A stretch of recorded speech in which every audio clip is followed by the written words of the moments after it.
Bismillahirrahmanirrahim.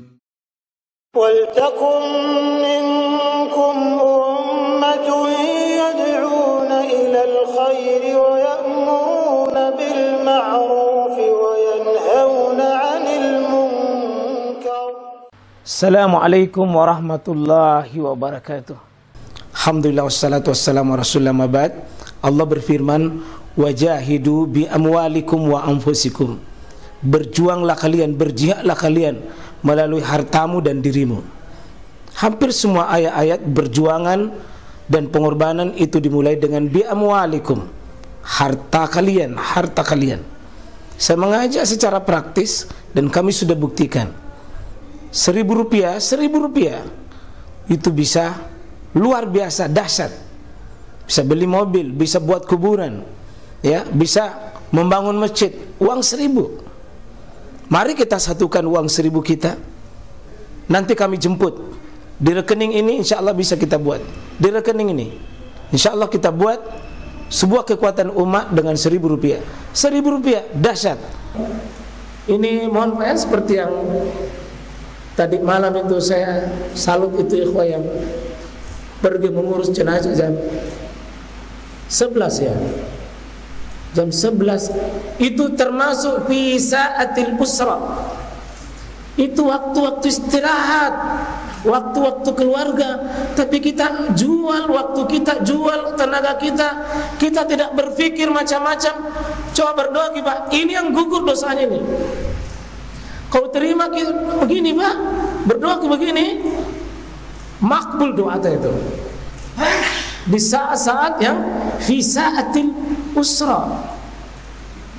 Ada amalan-amalan istimewa yang kita miliki.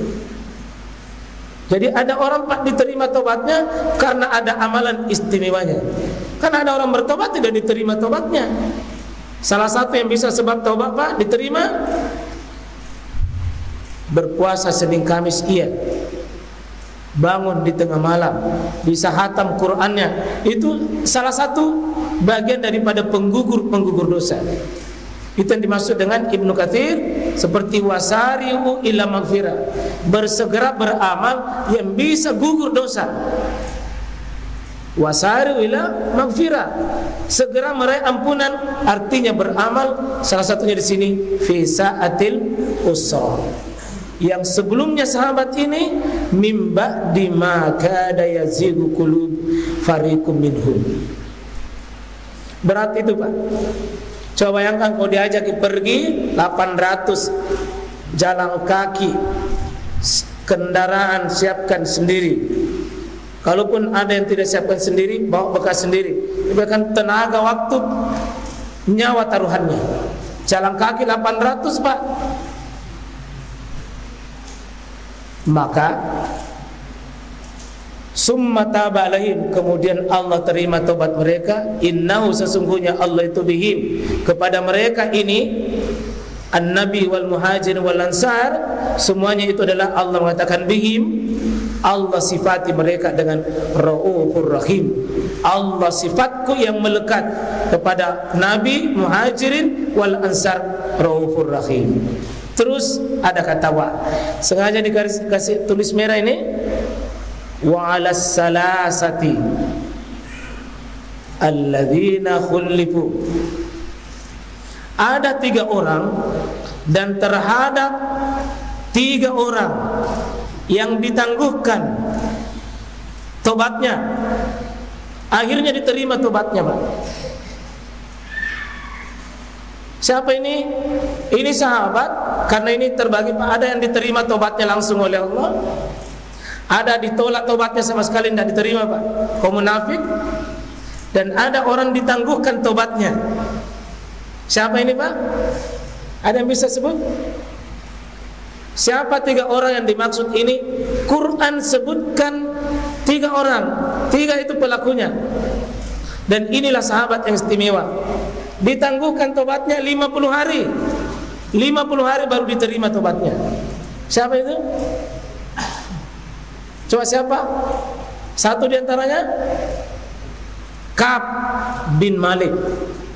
penyairnya Rasulullah SAW, paling suka bersyair, menantang syair-syairnya yang menjelekkan Nabi SAW, itu Ka'b bin Malik. Tidak pergi Pak, tidak pergi Imam Malik karena bilang 800 1000 kilo mau panen. Wih, batala. Waktu pulang Nabi dari berperang, Rasulullah tidak berperang sih Pak, tidak berperang. Waktu pulang Nabi, datang orang-orang munafik bikin alasan, ya Rasulullah minta maaf, maafkan saya Rasulullah, saya tidak ikut berperang. Banyak sekali pintar alasan. 3 orang ini Pak datang sama Nabi, bukan mengemukakan alasan, dia jujur, dia terus terang, dia bicara apa adanya. Sebenarnya waktu pergi Nabi berpikir juga sebagaimana pikirannya orang munafik. Pokoknya gampang saya nanti bikin alasan dan uzur, minta alasan dan cerita supaya Nabi bisa maafkan. Tapi satu malam Pak, waktu dilaporkan Nabi sudah mau sampai besok, ini 3 orang sama pikirannya. Bisa saya berbohong karena saya ahli debat, saya bisa ahli retorika. Ka'b bin Malik ahli syair, apapun ku bikin pasti Nabi tapak. Tapi dia bilang bisa Nabi ridho sama saya, tapi Allah tidak pernah ridho sama saya. Saya harus jujur apapun marahnya Nabi sama saya. Saya biar makna marah Nabi. 3-tiganya nih Pak. Siapa tadi yang pertama? Ka'b bin Malik. Yang kedua siapa? Siapa? Murarah bin Ar-Rabi. Yang ketiga Hilal bin Umayyah. Ini 3 Pak, manusia istimewa karena langsung disebut 3 orang. Dia golongan alladzina khulifu, ditangguhkan Pak.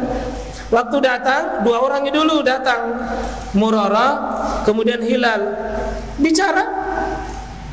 Semua kan kalau datang itu Nabi bertempur berperang, lalu tidak ikut ini 2 ini, bagaimana perasaannya kalau ketemu dengan Nabi? Sebagaimana Quran bicara itu, jangan ku seperti umatnya Nabi Musa. Nabi Musa pergi berjuang sendiri, umatnya bilang, kau pergi di sana lawan sendiri itu musuh, menampok kau baru kasihkan berita. Kata Nabi, jangan ku seperti umatnya Nabi Musa. Enak-enak saja mendengar berita. Teman-temannya berdarah-darah, dia tinggal tenang-tenang saja. Orang munafik Pak bikin cerita, saya begini Rasul, ya Nabi maafkan. Tapi Allah tidak pernah maafkan Pak, karena ya Allah tahu siapa yang bohong. Nah terus ini yang 3 tidak, jujur, terbuka. Apa kata Nabi ketiga orang ini? Ya, kau berdiri dan keputusanmu adalah kita tunggu keputusan dari Allah. Maka dijalanilah kehidupan itu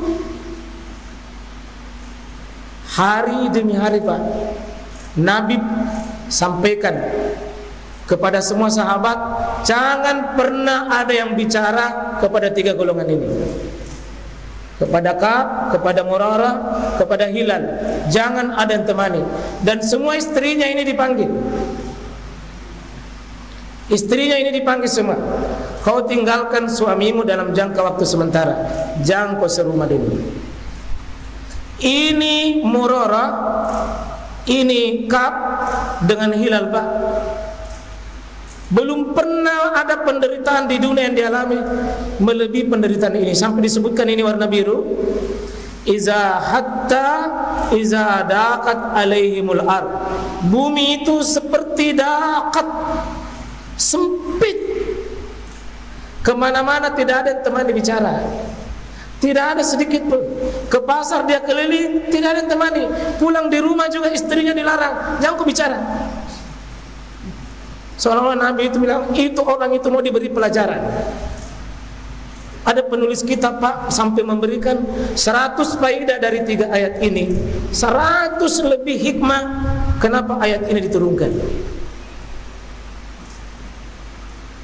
Jadi kadang-kadang itu Pak, maaf, kita bisa boikot orang karena kemaksiatan. Ini dalil. Nabi boikot ini sahabat 50 hari. 50 hari tidak ada yang temani, kayak sempit itu bumi. Tadinya dekat dengan Nabi, sahabat Nabi, terus karena ada maksiatnya Nabi boikot, ditangguhkan. Maka bima rahubat wadakat alim anfusum, sampai dia seperti sesak napas, sesak dadanya. Jadi bayangkan Pak, kalau kita itu dijauhi Allah, dijauhi Nabi, dijauhi orang beriman, dijauhi orang-orang baik, orang soleh, paling menderita itu 50 hari Pak. Apa dia bilang? Wazannu alla maljan minallahi illa ilaih. Beginilah akibatnya kalau kita bikin dosa dan maksiat, tidak ada tempat lari kecuali kepada Allah. Sesudah 50 hari turun ayat ini yang bicara. Turun ayat. Dan ketika turun ayat Pak, Nabi sampaikan, panggil Kab, panggil Murarah, panggil Hilal. Dan sahabat-sahabat itu berdatangan peluk 3 sahabat ini. Dan sahabat ini Pak, karena pernah terpenjara dengan sebuah penjara, tidak ikut berperang, dan ini penjara yang paling menyiksa dirinya. Sampai sahabat mengatakan selamat kepada Kab, selamat kepada Kab, selamat atas sebuah prestasi yang belum pernah Anda dapatkan, kebahagiaan di atas sebuah kebahagiaan yang belum pernah Anda dapatkan. Selama Anda lahir sampai hari ini, inilah kebahagiaan yang paling, kata 3 orang ini, inilah yang paling bahagia saya rasakan. 50 hari Pak. Kenapa Allah berikan kebahagiaan sampai dia dibicarakan? Karena kejujurannya dia bicara sama Nabi apa adanya. Dia tidak mau bikin-bikin alasan. Nah ini mohon Pak, kalau bisa kita ini pakai. Jujur awalnya ini pahit, 50 hari tersiksa, tapi pada akhirnya Pak manis. Dan kata Ka'b bin Malik, semuanya bersumpah di hadapan Allah, di hadapan Nabinya, mulai hari ini tidak akan pernah lagi saya bicara dengan bohong, tidak akan pernah saya bicara dengan dusta. Karena dia rasakan berkah kejujurannya, Allah bicarakan tentang dirinya, wa alas salasatil ladzina khulifu.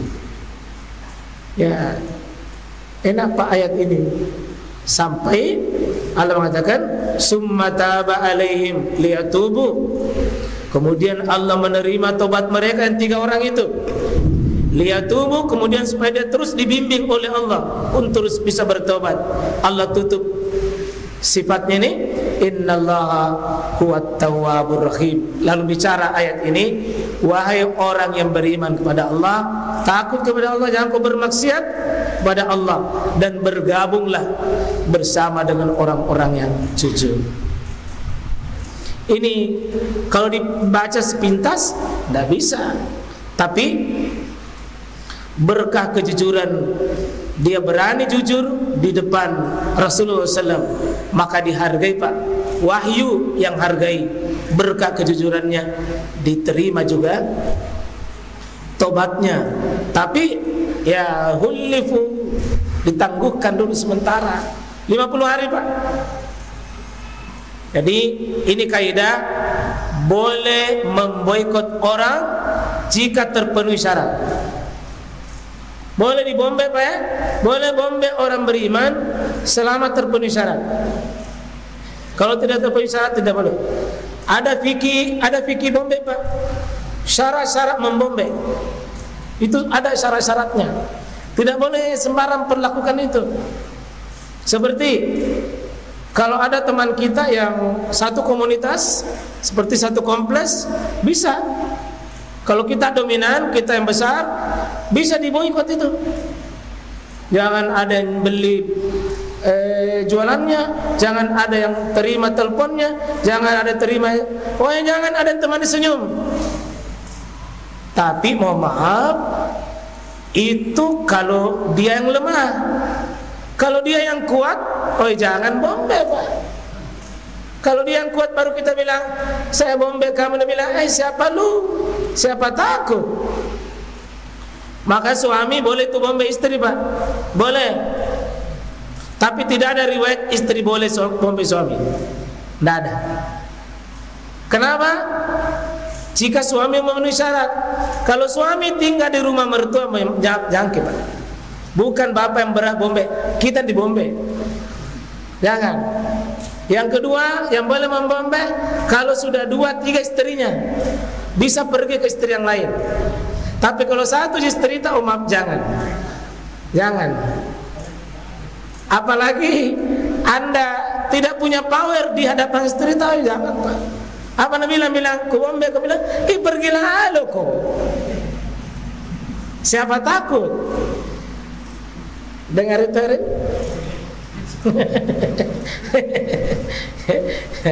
jadi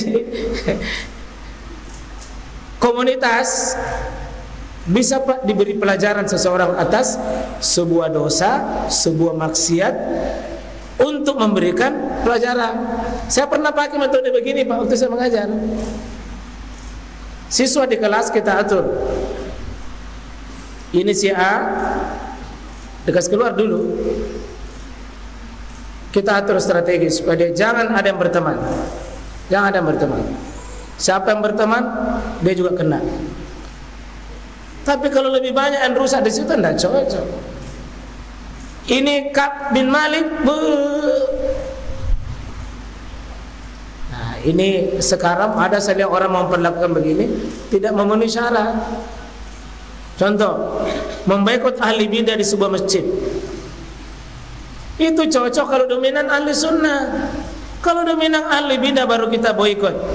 Aina bilang, siapa kamu? Tidak cocok sembarang memperlakukan kaidah ini. Ya. Jadi saya kira seperti itu, Pak. Mudah-mudahan berkah jujur, pahit tapi nikmat. Pahit tapi nikmat. Ujungnya manis. Belajar untuk terus terang, ya. Belajar untuk bisa jujur, belajar jujur, meskipun akhirnya pahit, tidak apa-apa, tapi ujungnya manis. Semoga kita, Pak, Allahumma ja'alna minas shodiqin. Masukkan saya, ya Allah, kami jadi golongan as-shodiqin, orang-orang yang jujur. Masukkan pada golongan orang yang bisa berkata benar, berkata jujur, bersikap jujur, berniat jujur, berperilaku jujur. Qul qouli hadza astaghfirullah subhanakallahumma bihamdik asyhadu an la ilaha illa anta astaghfiruka wa atubu ilaik. Assalamualaikum warahmatullahi wabarakatuh.